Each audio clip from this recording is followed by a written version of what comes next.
Welcome eight genius mentor.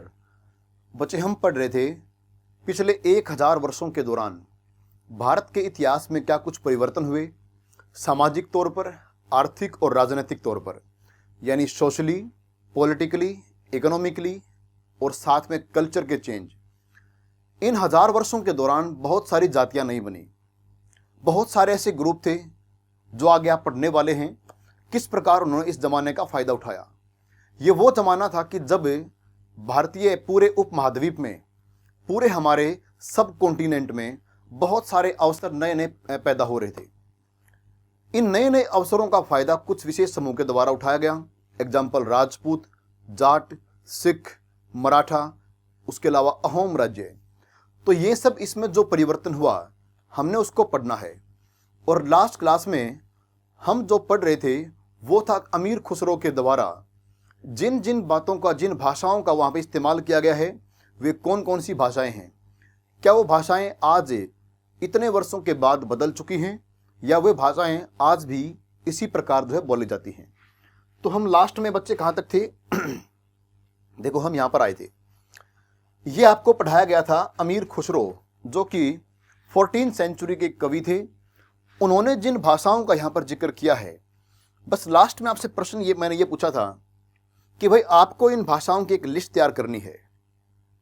अमीर खुसरो ने जिन भाषाओं का, जिन लैंग्वेज का जिक्र किया है, उनके स्थानों के साथ क्या वे भाषाएं आज भी उन स्थानों पर बोलते हैं या नहीं बोलते। देखो, भाषाएं उनके अनुसार ये थी। सिंधी भाषा थी, लाहौरी थी, कश्मीरी, द्वार समुद्री, ये कहां पर थी? साउदर्न कर्नाटका में। उसके अलावा तेलंगानी आंध्र प्रदेश में थी, गुजरी गुजरात में थी, माबारी तमिलनाडु में, गोरी वेस्ट बंगाल में, और अवधी जो है आपके ईस्टर्न उत्तर प्रदेश में, और साथ में हिंदवी ये दिल्ली के आसपास में थी। अब देखते हैं इसको एक टेबल के जरिए कि कौन सी भाषाओं में कितना परिवर्तन आया है। देखो, आपके लिए मैंने जो है इस टेबल को रेडी कर दिया है। यहां पर आप देखें रीजन, इस कॉलम में आपको मिलेंगे क्षेत्र। जिन क्षेत्रों का जिक्र, जिन भागों का जिक्र अमीर खुसरो ने किया वे सारे रीजन इस कॉलम में हैं। इस कॉलम में क्या है? Languages at the time of अमीर खुसरो। अमीर खुसरो के समय इन भागों में कौन सी भाषाएं बोली जाती थी। और इस कॉलम में है प्रेजेंट डे की लैंग्वेज, कि वर्तमान में इन भागों में कौन सी भाषाएं बोलते हैं। ठीक है, देखो, सिंध वैसे पड़ता कहां पर है? पाकिस्तान में है ये।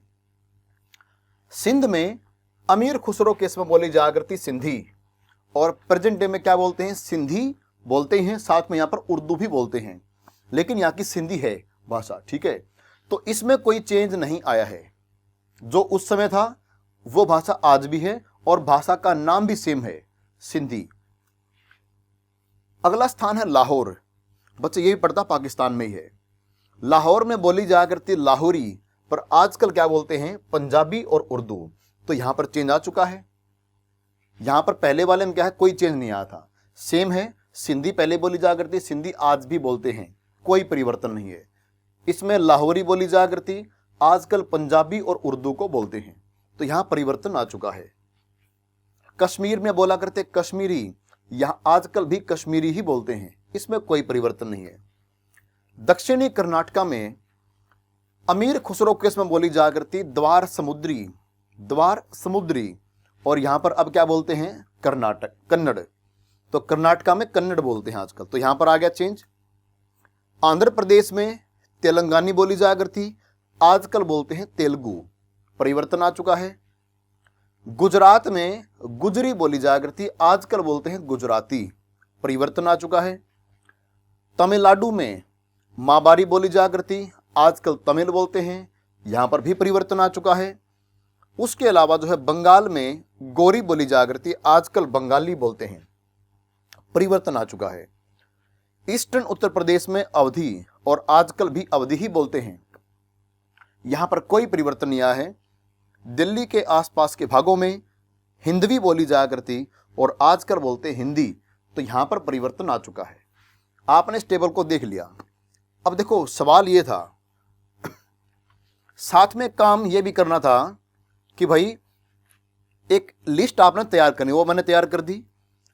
Underline names that are similar, जो नाम पहले की तरह आज भी हैं उनको हमने करना है अंडरलाइन। देखो सिंधी आज भी है तो इनको आप अंडरलाइन कर सकते हैं, देखो ये रहा, ठीक है, ये हो गया अंडरलाइन।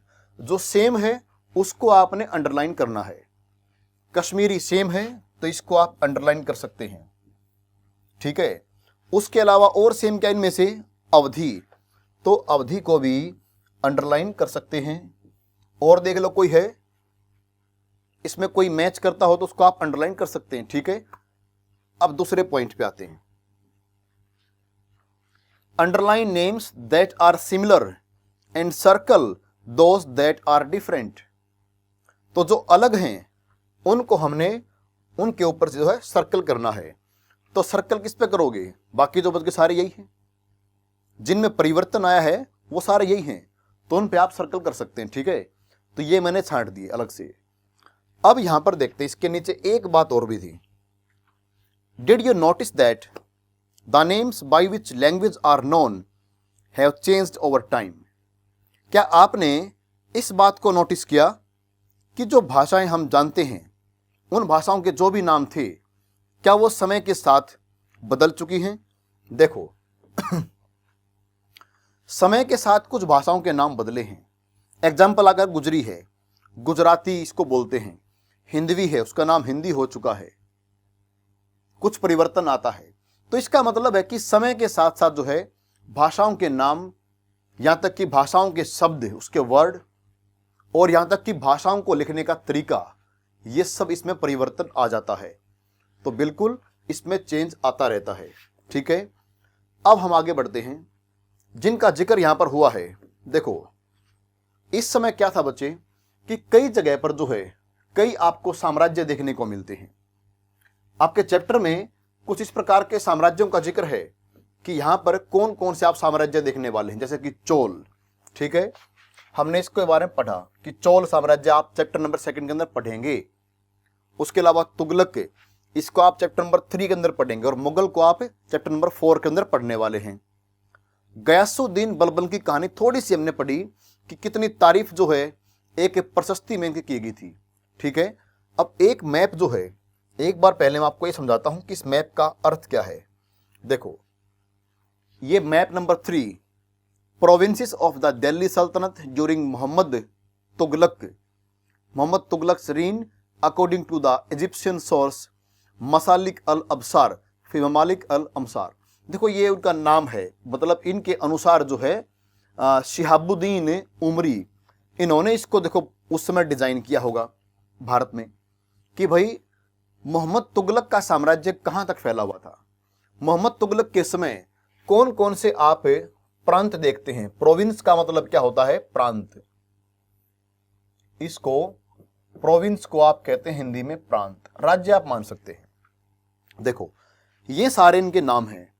यहां पर जो नंबर 1 दिखता है इसका नाम क्या है, सिविस्तान, ये यहां पर पाकिस्तान के भागों में है, सिविस्तान है।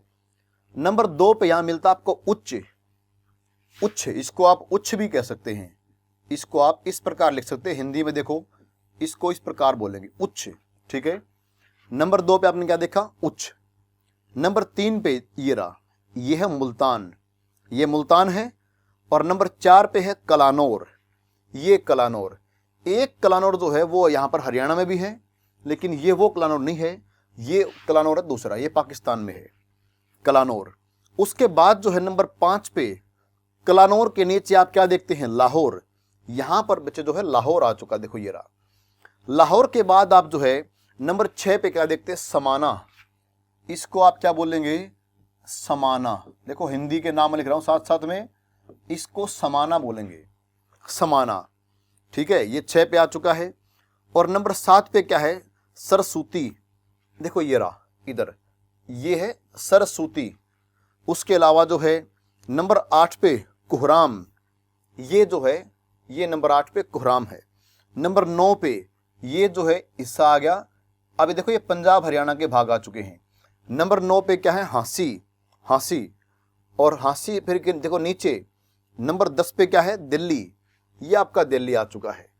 उससे आगे आप यूपी में चलोगे, नंबर 11, 11 पे कह देते हैं बदायूं। देखो 11, इसका नाम मैं यहां लिखता हूं, इसको आप इस प्रकार लिखेंगे, अगर बोलना है तो इसको आप यूं बोलेंगे बदायूं। देखो यहां पर ऐसे, इसको क्या बोलेंगे बदायूं। उसके अलावा जो नंबर 12 पे है उसको बोलते हैं कन्नौज। ये रहा कन्नौज। कन्नौज के नीचे जो नंबर 13 है, नंबर 13 पे क्या है कड़ा, कि इसको आप कारा बोलते रहें, ठीक है, ध्यान रखना। ये जो हिस्सा है इसका नाम मैं यहां लिख देता हूं, चलो इधर करता हूं, ये रहा, इसका नाम है कड़ा, ठीक है, कड़ा हो गया। उसके बाद है नंबर 14, नंबर 14 यहां पर आके ये रहा, इसको बोलेंगे अवध, ये अवध है। और नंबर 15 पे ये आ गया राज्य बिहार, ये बिहार है। फिर आप नंबर 16 पे चलेंगे, नंबर 16 पे क्या है लखनौती, इसको बोलेंगे लखनौती। और नंबर 17 पे क्या है जाजनगर, ये उड़ीसा, ये उड़ीसा है जाजनगर, ठीक है। उसके अलावा जो है नंबर 18 ये नंबर 18 है, इसको बोलेंगे मालवा, ये नीचे मालवा है। और नंबर 19 पे है गुजरात, ये गुजरात आ गया। और नंबर 20 पे क्या आ गया ये रहा, इसको बोलते देवगिरी, देवगिरी, ये महाराष्ट्र के भागों में है देवगिरी। और नंबर 21 पे आ गया तेलंगाना, देखो ये रहा, ये है तेलंगाना, ठीक है। और नंबर 22 पे क्या है तेलंज, ये रहा, या इसको तेलंग बोल सकते हैं, ये रहा, ये तेलंज या फिर तेलंग बोलेंगे, ठीक है। और नंबर 23 पे जो है ये रहा, नंबर 23 पे क्या है द्वार समुद्र, कर्नाटक के भागों में क्या है द्वार समुद्र। और नंबर 24 पे क्या है माबार, ये रहा, तमिलनाडु के भागों में माबार है। तो ये थे भाई मोहम्मद बिन तुगलक के समय, जो कि तुगलक के डिनेस्टी के राजा हुए हैं मोहम्मद बिन तुगलक। उनके समय जो प्रोविंस हुआ करती, ये सारे उन प्रोविंस के नाम हैं। हिंदी में देखो आप समझ पाओगे इनको बोलना कैसे है। कई बार क्या होता है आप इंग्लिश के शब्दों को देखकर थोड़ा गलत बोल देते हैं, जिस तरह ये कारा, कुछ कारा बोलेंगे लेकिन कारा नहीं कड़ा है, ये कड़ा, ठीक है। उसी प्रकार ये उच्च है और ये समाना, इनको ध्यान रखना, इनको बोलना कैसे है। तो ये थे मोहम्मद बिन तुगलक के समय के प्रांत। अब देखो वापस हमारे टॉपिक पर आते हैं कि टॉपिक ये है कि पिछले 1000 वर्षों के दौरान, जिन 1000 वर्षों का जिक्र यहाँ पे चल रहा है, क्या आपको पता है ना वो 1000 वर्ष कौन से हैं? ये 1000 वर्ष जो है 1700 से लेकर, बल्कि 700 से लेकर 1750 तक है, ये हैं वो 1000 वर्ष, लगभग मान सकते हो आप इनको। तो by 1700 many regions already possess distinct geographical dimensions and their own language and cultural characteristics। आप देखते हैं कि देखो इस समय 700 का समय आते आते जो हमारा ये भारतीय उपमहाद्वीप है, इंडियन सब कॉन्टिनेंट, इस इंडियन सब कॉन्टिनेंट में कई ऐसे साम्राज्य बन चुके थे, कई ऐसे भाग थे, क्षेत्र थे, जिनकी अपनी अपनी कोई ज्योग्राफिकल बाउंड्री थी कि भाई ये इतना साम्राज्य हमारा है, कोई आगे बोलता है ये साम्राज्य हमारा फिक्स हो गया है। तो इस समय बहुत सारे क्षेत्र ऐसे हैं जिनकी अपनी अलग, डिस्टिंक्ट माने अलग अलग जो है ज्योग्राफिकल डायमेंशन बाउंड्री थी, उनकी अपनी भाषाएं थी और साथ में थी उनकी अपनी सांस्कृतिक विशेषताएं। तो इस समय तक कई आप ऐसे साम्राज्यों को देखते हैं जिनकी अपने खुद की अलग से ज्योग्राफिकल बाउंड्री की ये इलाका हमारा है, उनकी अपनी भाषाएं हैं, उनकी अपनी कल्चर है। और you will learn more about these in chapter 9। ये कौन कौन से साम्राज्य होने वाले हैं वो हम चैप्टर नंबर 9 के अंदर पढ़ने वाले हैं। They were also associated with specific ruling dynasty. आप ये भी देखने वाले हैं कि इन सब राज्यों में अलग अलग राजवंशों का राज होगा। डिनास्टी क्या होती है? डिनास्टी को बोलते हैं राजवंश, राजाओं के जो खानदान होते हैं, वंश, डिनास्टी उसको बोलते हैं। तो ये देखोगे कि इनके ऊपर जो है अलग अलग राजवंशों का राज होने वाला है, वो आप बाद में पढ़ेंगे। There was considerable conflict between these states. अब साम्राज्य हैं तो कौन नहीं चाहेगा अपने साम्राज्य का विस्तार हो, हमारा एम्पायर और अधिक तक फैले। तो अपने साम्राज्य का जब विस्तार करने का जब प्रयास करेंगे राजा लोग, तो उनके बीच में कुछ आपसी टकराव भी होंगे, कन्फ्लिक्ट यानी संघर्ष, लड़ाइयां भी होंगी साम्राज्य के विस्तार में। Occasionally dynasties like the Chola, the Khilji, Tughlaq and Mughals were able to build an empire that was pan-regional, spanning diverse regions. फिर आप देखेंगे साथ में कुछ अलग इस प्रकार के कुछ राजवंश ऐसे भी होंगे जो अपने साम्राज्य का विस्तार बहुत दूर तक कर लेंगे। बहुत दूर तक यानी इसको बोलते हैं पैन रीजनल। इसका मतलब होता है कई क्षेत्रों के अंदर फैला हुआ। जैसे ये बोलते हैं कई बार अगर आप ये कहते हैं, कोई आपको ये बोलता है कि भाई मेरा तो बिजनेस जो है वो पैन इंडिया बिजनेस है, तो पैन इंडिया मतलब क्या, पूरे भारत में फैला हुआ। तो पैन या मतलब क्या होता है, कई जगह तक विस्तार। पैन इंडिया कि हमारा बिजनेस जो है वो पैन इंडिया के अंदर फैला हुआ है। एनसीईआरटी कह सकती है, एनसीईआरटी ये कह सकती है कि भाई हमारी जो बुक है वो पैन इंडिया वाले पढ़ते हैं। मतलब यह कि एनसीईआरटी की बुक पूरे भारत के अंदर पढ़ी जाती है। ठीक है, तो समझे आप, इसका मतलब क्या होता है पैन। तो इस वर्ड का आप यूज और कहीं भी कर सकते हैं। अपनी जो साम्राज्य आपका बड़ा है, कहीं बात चल रही है, तो वहां पर आप किसी गांव में रहते हैं आप, तो आप गांव में कह सकते हैं कि हमें तो पूरा जो है गांव जानता है, we are well known to pan village, कि पूरे गांव में हमारी जानकारी है। तो इस प्रकार तो इनका साम्राज्य जो है बहुत दूर दूर तक फैला हुआ था, जिसके अंदर बहुत सारे राज्य आया करते, डाइवर्स रीजन, यानी बहुत तरह तरह के क्षेत्र। एग्जाम्पल मान लिया कि आप चोल, खिलजी, तुगलक, मुगल, जब आप इनको पढ़ेंगे तो आप देखेंगे कि इनके पास बड़ा साम्राज्य था। आज उनके साम्राज्य में कई राज्य आते हैं। वर्तमान में आप कई राज्य आप देख पाओगे, ये सभी पहले कभी एक ही साम्राज्य के पार्ट थे। Not all these empires were equally stable और सक्सेसफुल। ऐसा नहीं है कि सभी साम्राज्य एक साथ जो है टिके रहे या फिर एक समान जो उनका साम्राज्य फैला। कई बार ऐसा हुआ है कि कुछ राजवंश जो है लंबे समय तक चले, किसी ने 100 वर्ष राज किया और कोई कोई तो ऐसा जो 300 वर्ष राज कर चुके थे। तो मतलब बात यह है कि जितने भी वंश आप पढ़ने वाले हैं, राजवंश, डिनास्टीज, इन्होंने ये नहीं कि स्टेबल इक्वली रहे थे, कि टिके रहे बराबर। कई बार ऐसा रहा, कोई साम्राज्य बहुत कम समय चल पाया, कोई लंबे समय चल चुका था। एग्जाम्पल मुगल वगैरह बहुत लंबे चले, तो फर्क तो नजर आता है। Compare for example table 1 in chapter 3 and 4। देखो चैप्टर 3 और 4 में कुछ आपका एक एग्जाम्पल, एक टेबल दी गई है, उसके बारे में बात चल रही। मैं बताता हूं क्या उसके अंदर दिया है।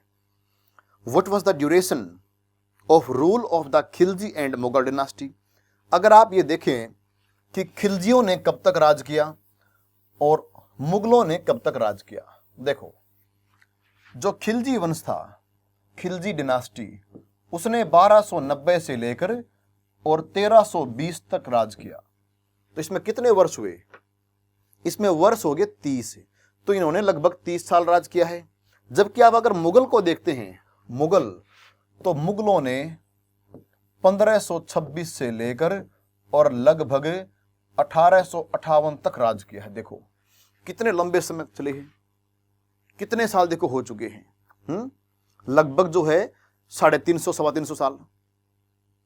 तो इस तरह यही फर्क की बात चल रही है। ये जो लाइन है कि ये सारे इक्वली स्टेबल नहीं थे, कोई कोई लंबा चला, कोई कम समय राज कर पाए।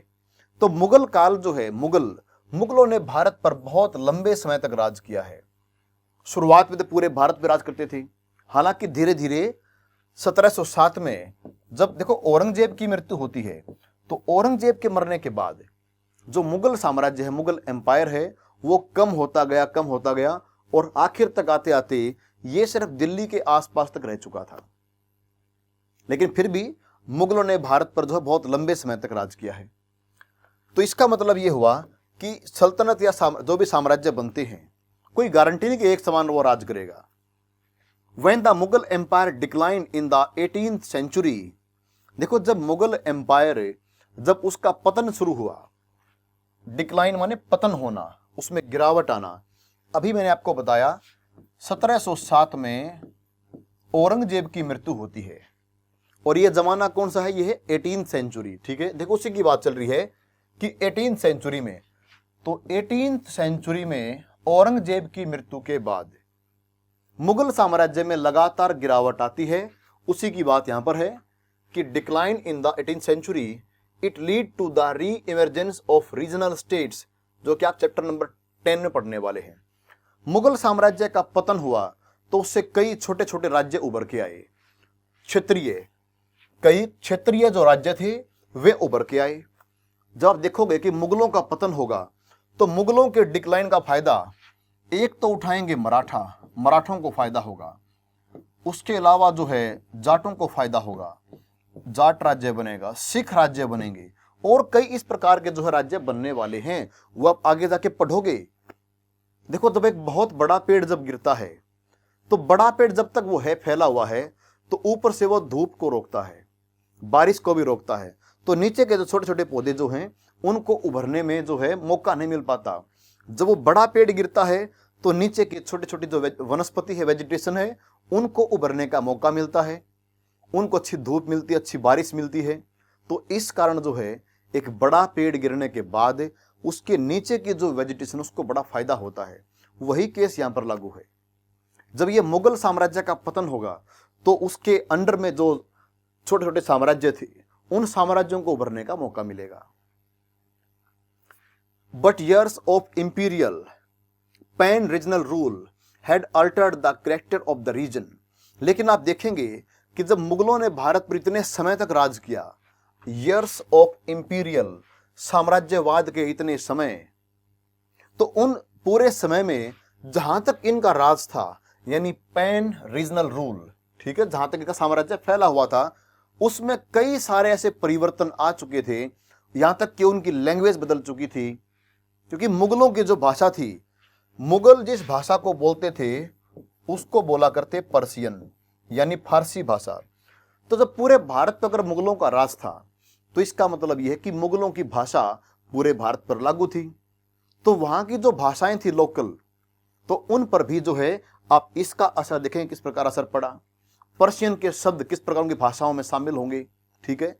उसके अलावा जो है मुगलों की जो परंपरा, जो उनका धर्म था, मुगल थे मुसलमान, तो इसलिए वे और धर्मों के जो लोग थे उन पर भी असर डालने वाले हैं। तो यही बात कहना चाह रहे हैं, इतने समय के इनका जब रोल था तो उसके कारण इन साम्राज्यों में जो छोटे छोटे राज्य हैं, छोटे छोटे, इन क्षेत्रों में कुछ परिवर्तन आएगा। अल्टर क्या होता है? चेंज होना।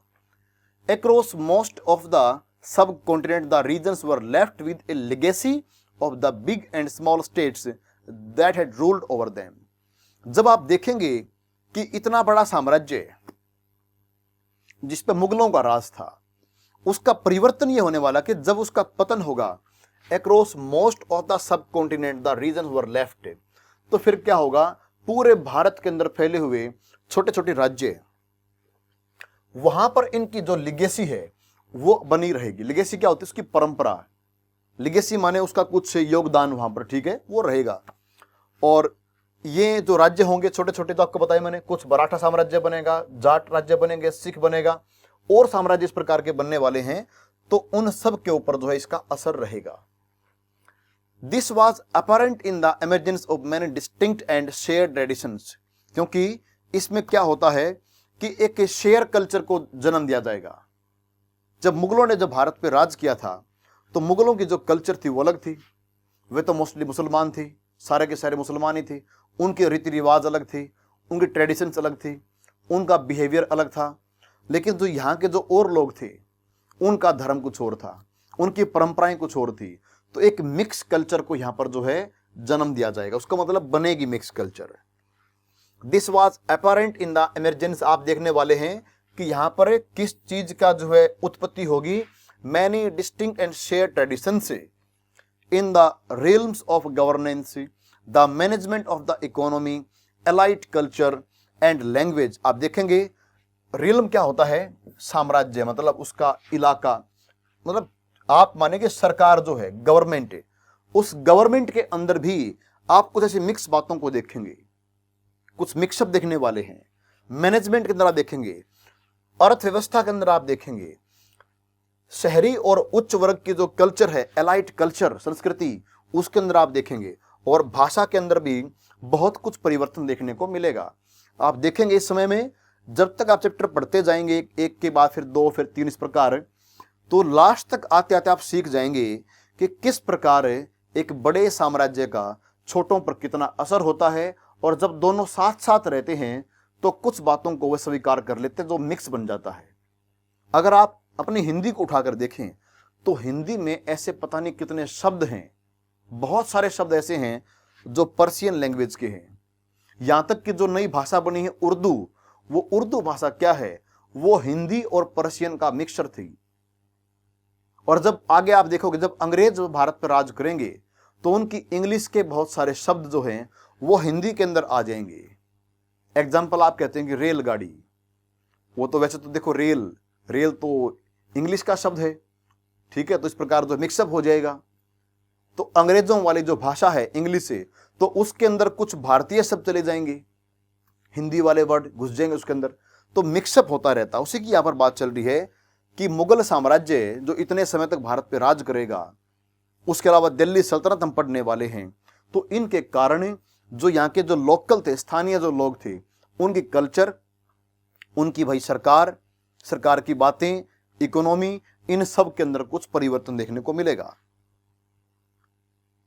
Through the 1000 years between 700 and 1750, the character of the different regions did not grow in isolation।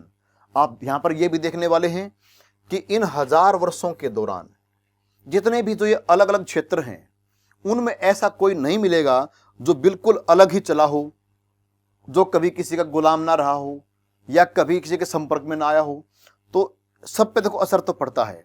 These regions felt the impact of larger pan-regional forces of integration without ever quite losing their distinctiveness। ऐसा भी होगा, देखो ऐसा नहीं है कि कोई राज्य ऐसा था भारत में जो इतने बड़े साम्राज्य से बच पाएगा।